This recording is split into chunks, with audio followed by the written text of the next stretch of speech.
We would like to thank our sponsor, Old Dominion University. Learn more about their commitment to higher education at odu.edu. This is College Matters from the Chronicle. Part of the reason everyone wants to go to Yale or Stanford or Harvard or Princeton or Dartmouth or whichever Ivy League or Ivy Plus institution you can name is that they believe it creates opportunity for them. And now they're saying, we're no longer about that. At the height of the pandemic, many colleges and universities stopped requiring applicants to submit standardized test scores.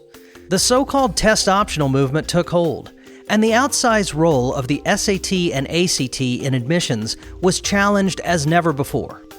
Critics of the tests, who have long argued that they advantage wealthy students, welcomed this news. But a backlash has ensued in recent years, and some high-profile universities have reinstated testing requirements, citing concerns about college readiness.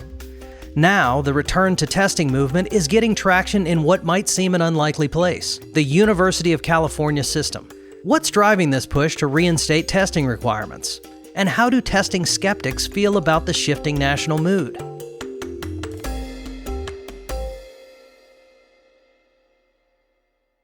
Today on the show, I'll discuss that with John Bockenstead, who worked for more than 4 decades in college admissions and enrollment management. John Bockenstead, welcome to College Matters. Jack, it's my pleasure to be here today. So let's start by telling people a little bit about you.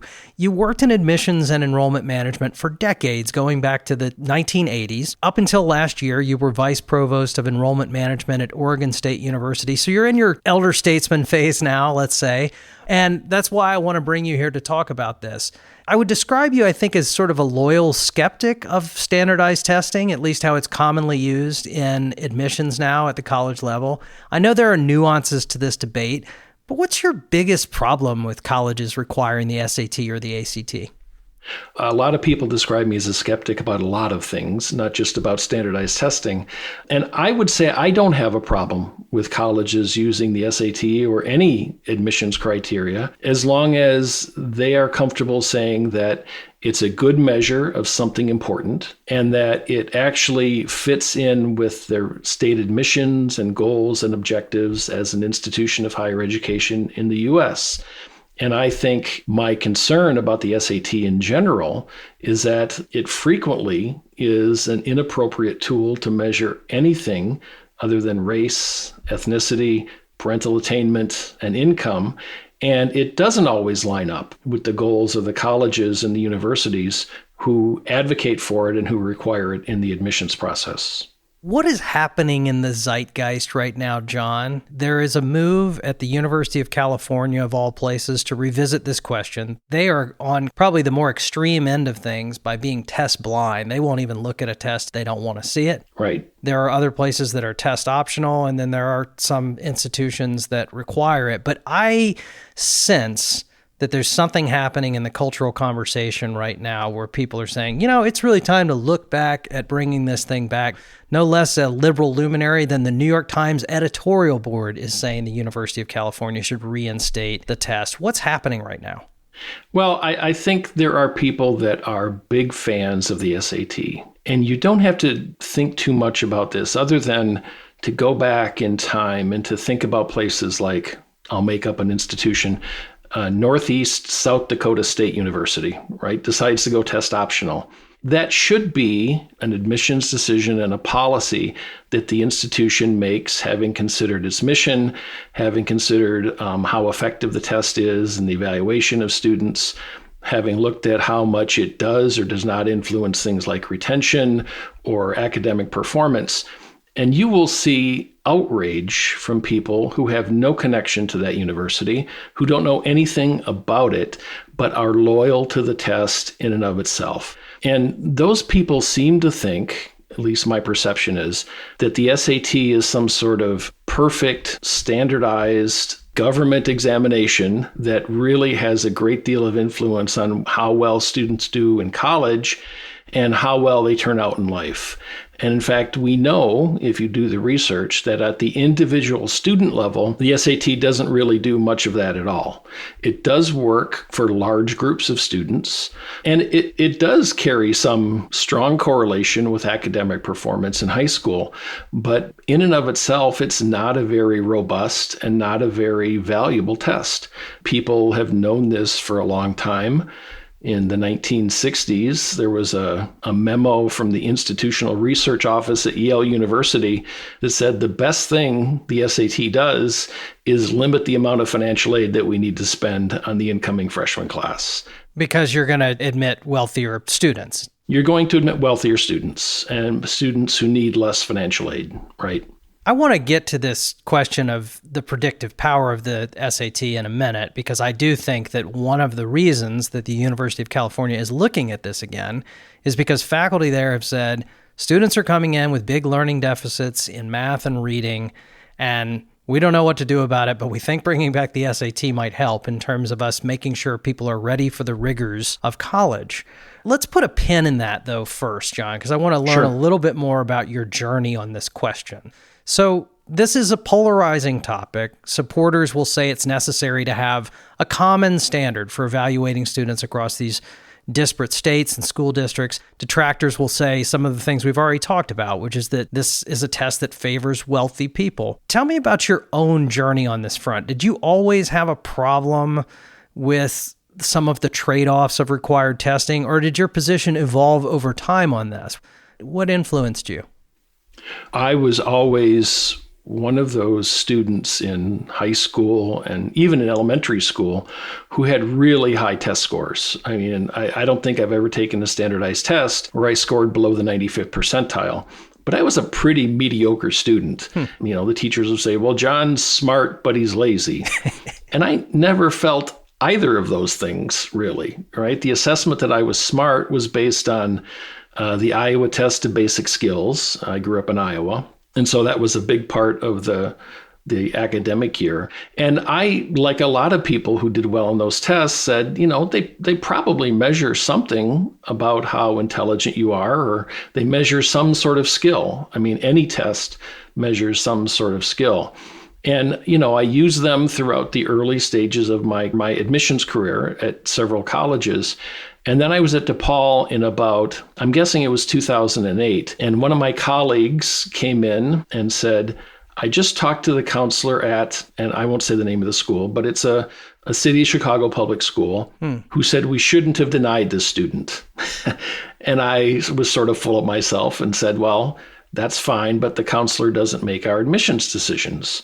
And my colleague, Brian Spittle, said, well, all the research that we do here says that her test score doesn't matter. She had a 4.0 at this school and I think a 16 ACT. And I said, well, Brian, I've never seen this research. Why don't you show it to me?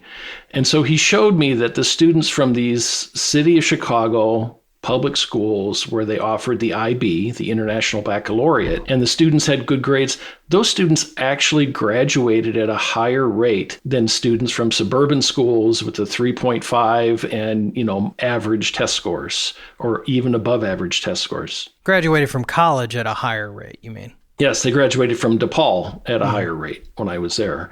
And I was just shocked by this. But then we started reading the book called Beyond the Big Test, which talked about the things that really determine whether or not a student is going to do well in college. And of course, academics is one of those things, but things like having a support system, being a leader, having what we now call grit or determination or whatever those things happen to be, all have in some real way an effect on students' ability to succeed in college. We've never tried to measure that. We've never tried to look at those sort of things. And the real naivete in much of the discussion about standardized tests is that your chances for success are determined by two things: your high school grade point average in your college prep classes and your SAT or ACT. We know for a fact that's not true. And, you know, even the big California study from 5 years ago was instantly attacked by the person who knows more about California grades and the SAT than anybody, Saul Geiser at UC Berkeley, who's done decades of research that shows, in fact, high school grade point average is a far better predictor of how well you'll do in college than the SAT. Yeah, I'm glad you brought up that study from the University of California and the critiques of it. I should probably give listeners a little more context for both. So in 2020, there's a task force at the University of California. They put out a report on the use of standardized testing.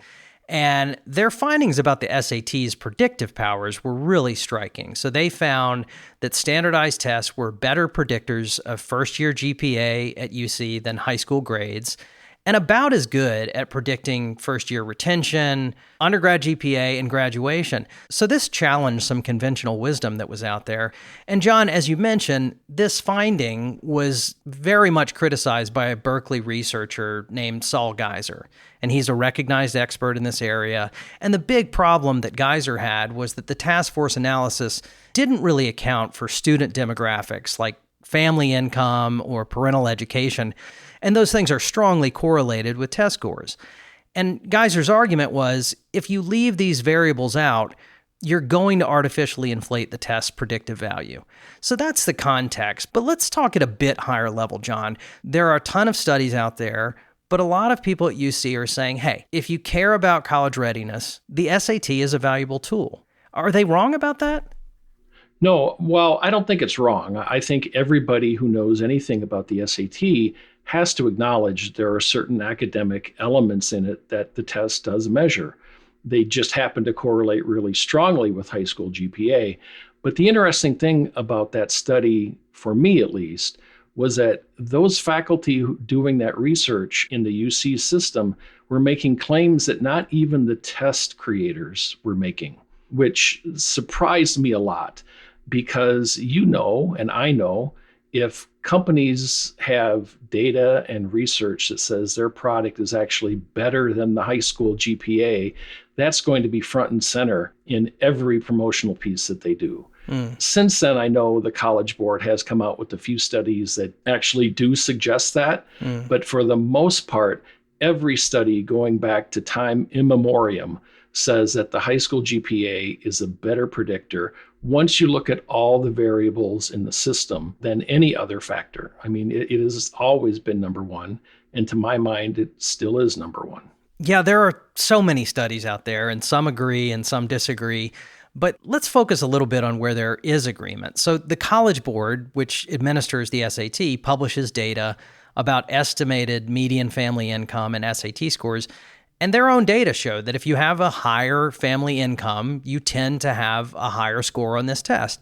So the idea that income is correlated to performing well on the SAT is not even in dispute by the College Board. And then we have this new data that shows that being rich appears to give students an advantage even over a student with the same test scores, which I think is really interesting. So this is data from Opportunity Insights. They found that if you're in the top 1% of the income distribution, you are nearly twice as likely to be admitted to an Ivy Plus college as a low-income or middle-income applicant with comparable test scores. So this really complicates the narrative that bringing back the SAT would somehow restore the meritocracy. What does all this data about income and testing tell you, John? Well, I think it sort of goes to the point I made earlier about all the things that affect a student's propensity for success in college.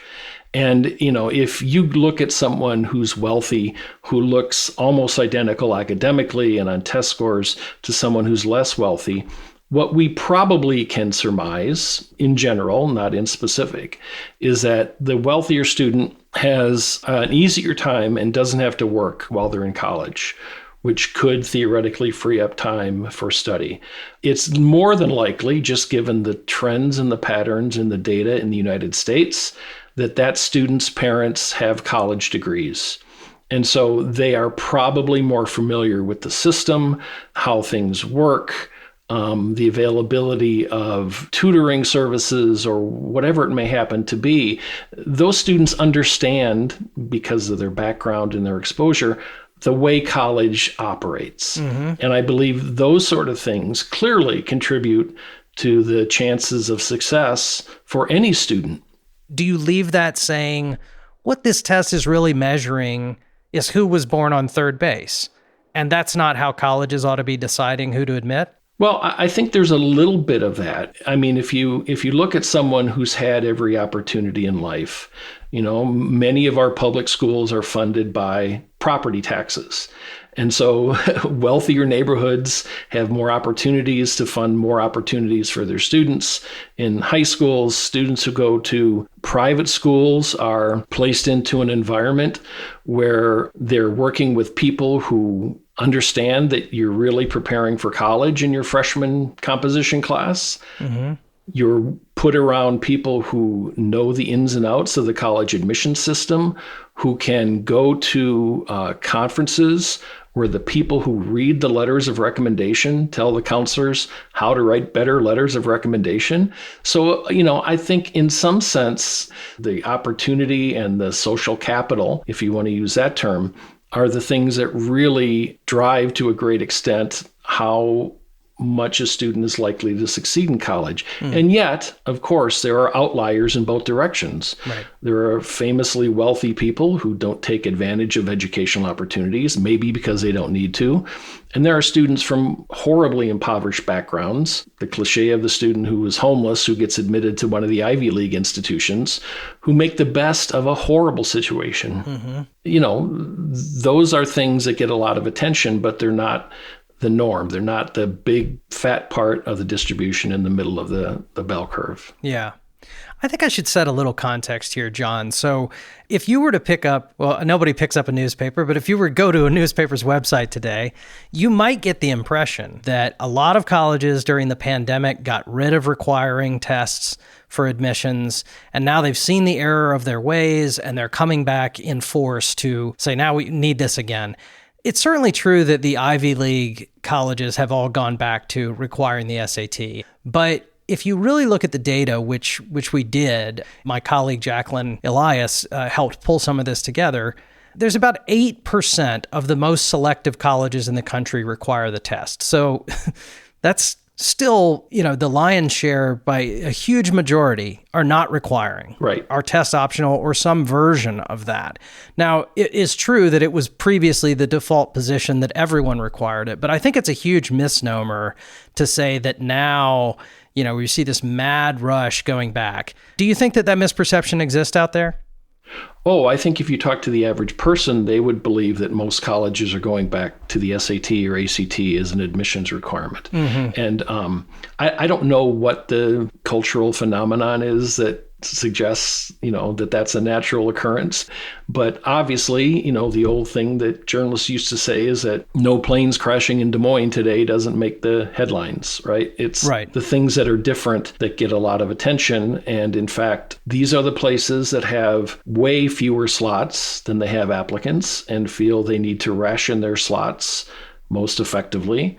The difference between the big move to test optional during COVID, or even before COVID, and the move back to the SAT is that the data that I've seen in the reports that have been presented from the places that are going back to the SAT make a really weak, almost anecdotal association between the SAT and performance. There's some data, but one institution in the Northeast that will go nameless made a big deal about students with a 3.2 versus a 3.3 in their freshman year. And I personally don't see a huge difference between those two, especially on a small sample of students.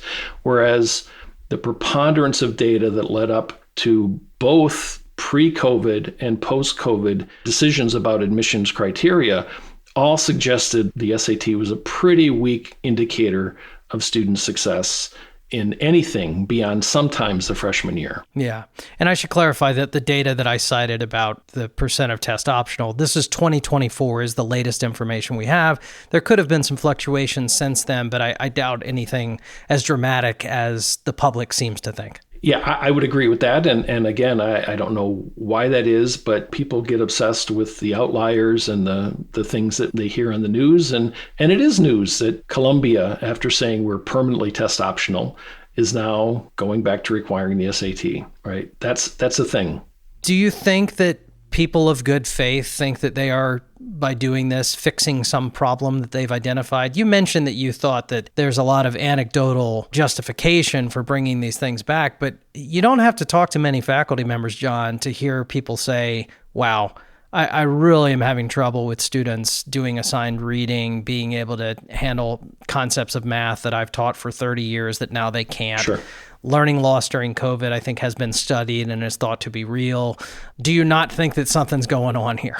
No, I think there's definitely something going on here. I mean, I would remind every faculty member that faculty members have been saying that for the full 42 years that I worked in college admissions. Fair. And everyone says, well, yeah, but now is different. And they've also been saying that for every year in the 42 years that I worked in college admissions. Mm-hmm. So I don't deny that there's something going on.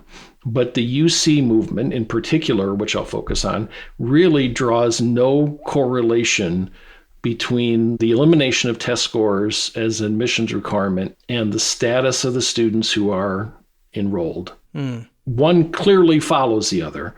So, the old post hoc ergo propter hoc fallacy certainly applies here. There's one thing happened after the other, but no one examined whether these students who were, I guess, in 6th or 7th grade when COVID hit, all that algebra and all the things that they say they can't do, that's when they were learning that sort of stuff or should have been learning it. Mm-hmm. No one is looking at whether the best teachers are leaving education because of burnout. Mm-hmm. No one is looking at whether the state of California class sizes are getting bigger because of budget cuts. All of those things could, in a very real way, be contributing to it. But the easiest thing to do is to point at the elimination of the SAT and say that's the problem. And in fact, I don't think that's the problem.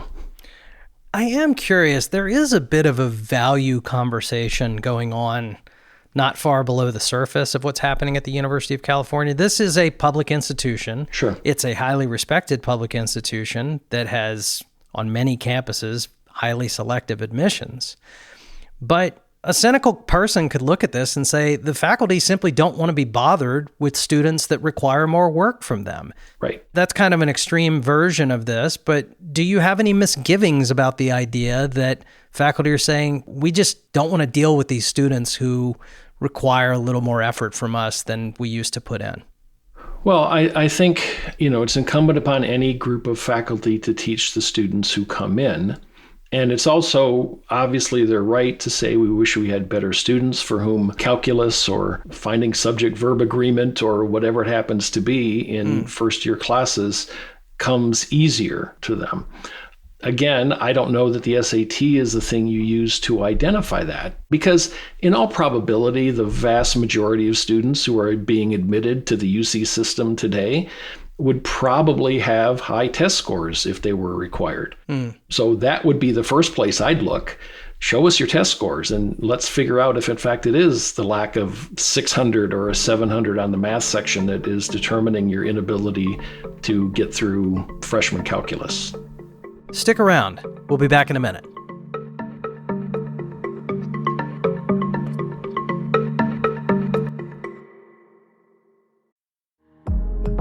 Higher education is facing a defining moment, and Old Dominion University is leading the way. Through forward-focused digital transformation, ODU is building the intelligent university. Old Dominion is redesigning its core systems to eliminate structural friction for students, embed AI fluency across all disciplines, and empower faculty and staff within a unified, data-informed ecosystem. Discover how Old Dominion is shaping the future of higher education at odu.edu.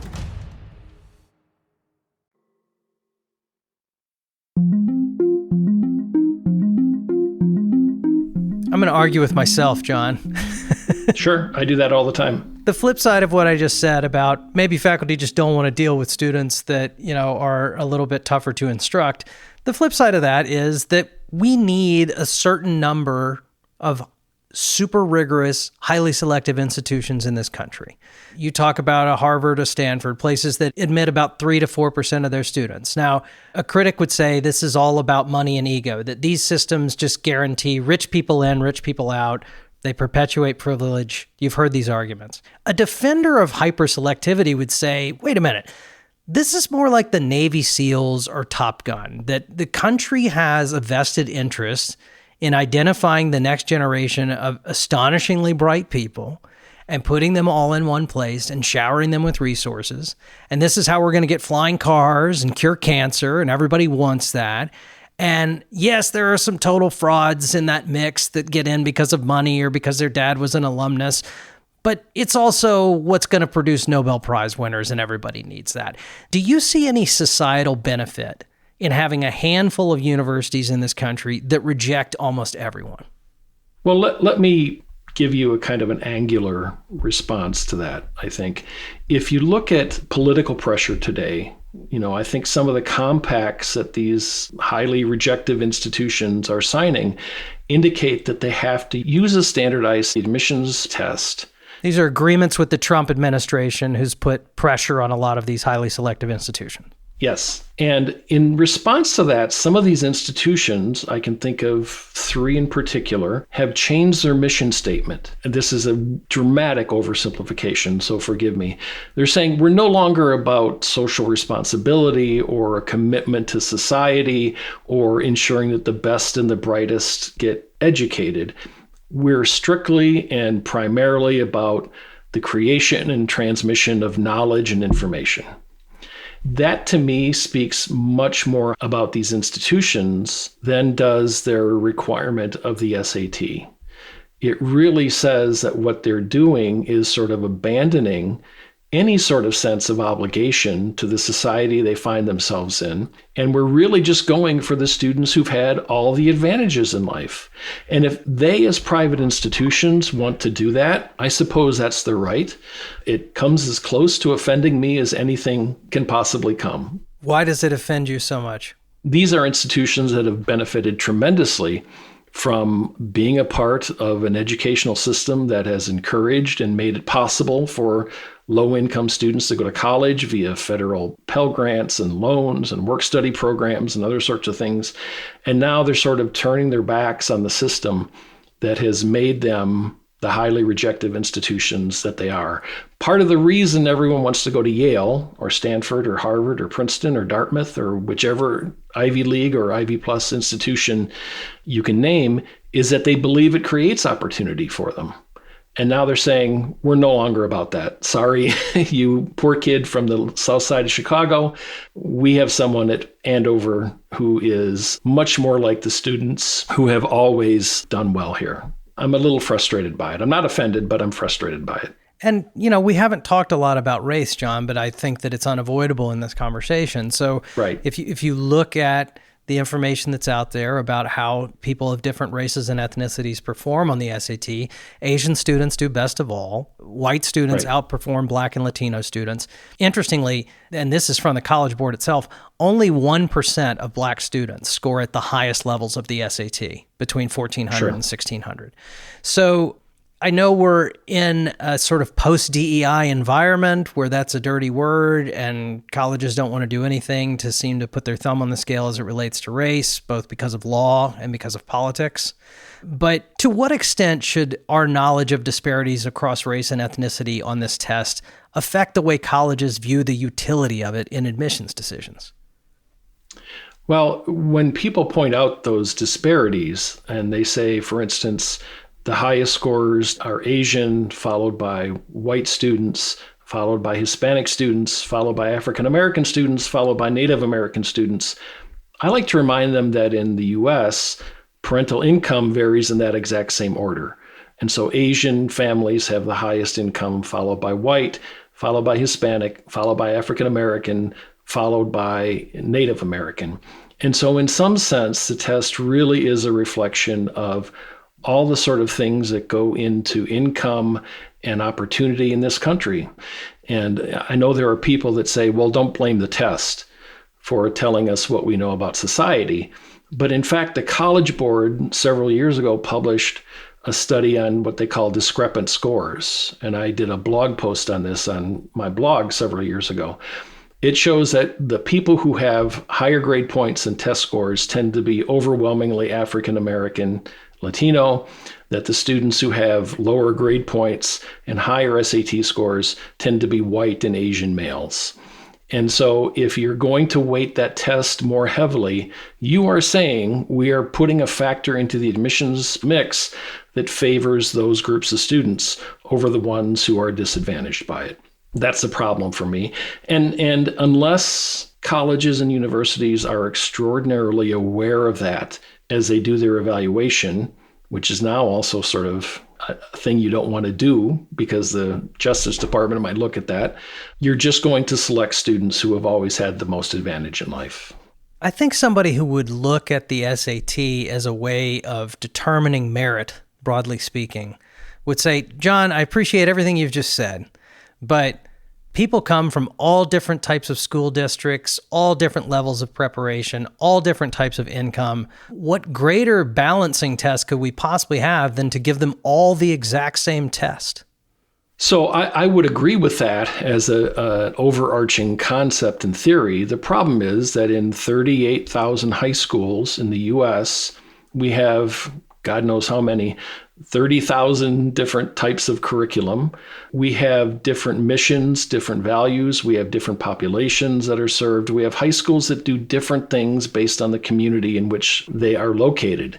And so, just to think that one test could cover every high school where 38,000 high schools, hundreds of thousands of teachers, millions of sections, 3 million high school graduates a year, and we have one test that's going to determine who is what, smart, capable, talented, intelligent, driven, motivated, appropriate for admission, it just strikes me as absurd on the face of it.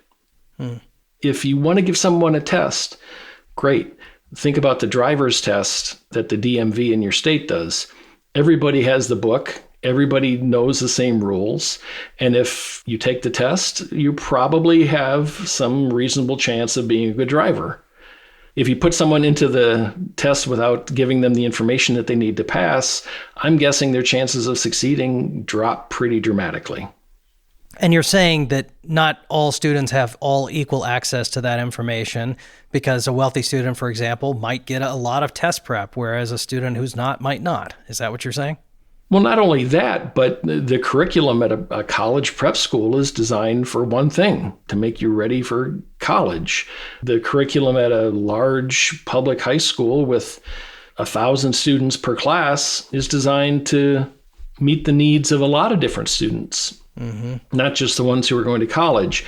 Does that mean that the student at the private prep school is smarter, better, more capable, more deserving of the spot than the same student at a public school? I would say no. And I think the test helps you find someone at the private school who's had every advantage. So it's not a level playing field if everyone arrives at the field with a different level of practice, seems to be what you're saying. Right. And the old issue about test prep is, and this is an absurd example, but if you find a really good video game player and put him on a new video game, she may do well, but probably not as well as an average video game player who's had the opportunity to try out the game 10 times before they ever sat down for the test. So it's a solution that colleges have everybody play Mario Kart and figure out who wins. Yeah. Well, I can hear the listener saying, this is all great. This is a great academic conversation. But John, what the heck would you do? And so I would put that question to you. Design for me a better system that accounts for disparities across income and preparation and opportunity and race. And we haven't even talked about grade inflation. I mean, is there an answer here?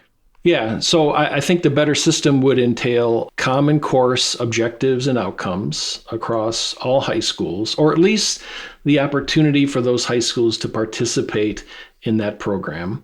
I think it should be designed by people who know education, not people in companies that sell tests.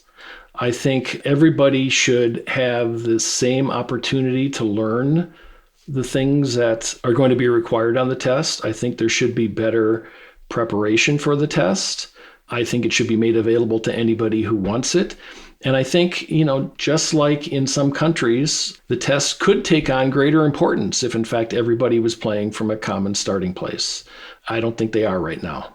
So not necessarily doing away with a highly popular standardized test that most colleges use, but doing a lot on the front end that gives people equal preparation.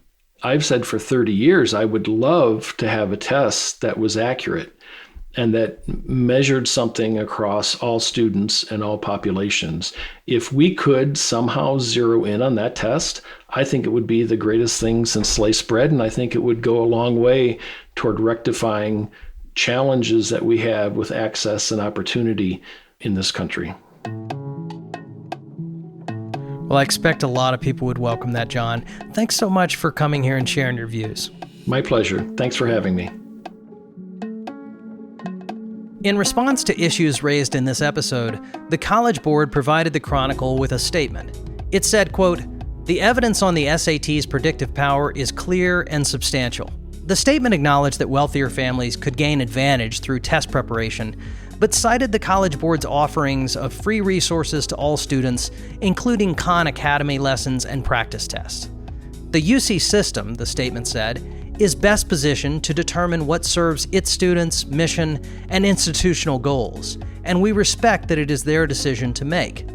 What we can offer is strong evidence about the value of the SAT in measuring the foundational academic skills needed to succeed in college.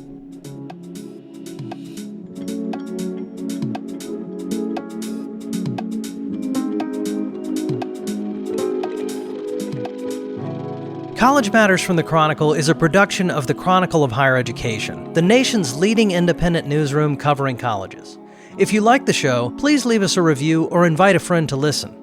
And remember to follow on Apple Podcasts, Spotify, or wherever you get your podcast so that you never miss an episode. You can find an archive of every episode, all of our show notes, and much more at chronicle.com/College Matters. If you'd like, drop us a note at collegematters@chronicle.com. We are produced by Mia Sullivan. Our Chronicle producer is Fernanda Zamudio Suarez. Our podcast artwork is by Cottrell Thomas. Special thanks to our colleagues Brock Reed, Joshua Hatch, Jillian Atelsik, Sarah Brown, Ron Coddington, Scott Seymour, Carmen Mendoza, and all of the people at the Chronicle who make this show possible. I'm Jack Stripling. Thanks for listening.